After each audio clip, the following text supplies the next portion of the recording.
My goodness gracious, has it been a week already? Welcome to the 350Z V35 G35 Rear Toe Arm install video, aka the one you need to run real coilovers. You're going to get some bubble wrap sticks of hex-shaped 6061 T6 aluminum, bearings, bushings, and dust boots. Woo! The bearings are PTFE lines, so dust boots aren't needed, but if you do want to install them, put them on like this and slip the nut on after. It also comes with a set of analog instructions for your viewing pleasure. Now let's get that coilover hindering rear bucket POS out. Yes, this one. This is why you need to get rid of the OEM ice cream scooper to run coilovers. Start by removing the outer nut and bolt, then the inner nut, bolt, and washers, then turn that thing into a flower pot or something.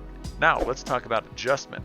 The minimum length you can run is going to be 427 millimeters or 16.81 inches.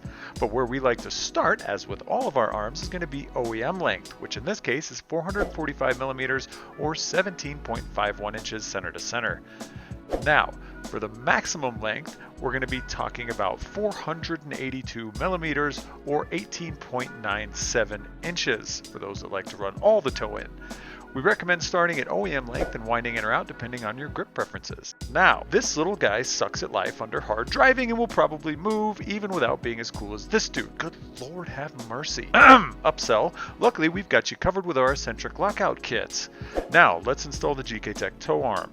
Pop the inner side in and install the washer, nut, and bolt we just sold you on, then casually slip the outer side on as well as the nut and bolt there. Now make sure the bearing is running central and not dressing left or right, centered like my chi.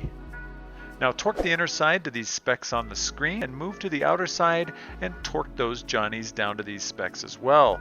Throw a wrench on the hex-shaped arm and tighten both of the locking nuts down, and there she is in all her splendor, ready for you to install a real set of coilovers and adjust some toe. Wow, shameless plug number 47. Follow us on YouTube. I talk a lot and John never drops vids, so there's that. If you can't install these, find a pro who can and get at us with any questions via electronic mail. This is Officer Dan, Johnny Caps, and Zach as in Yak with a Z, signing off until next week. Peace.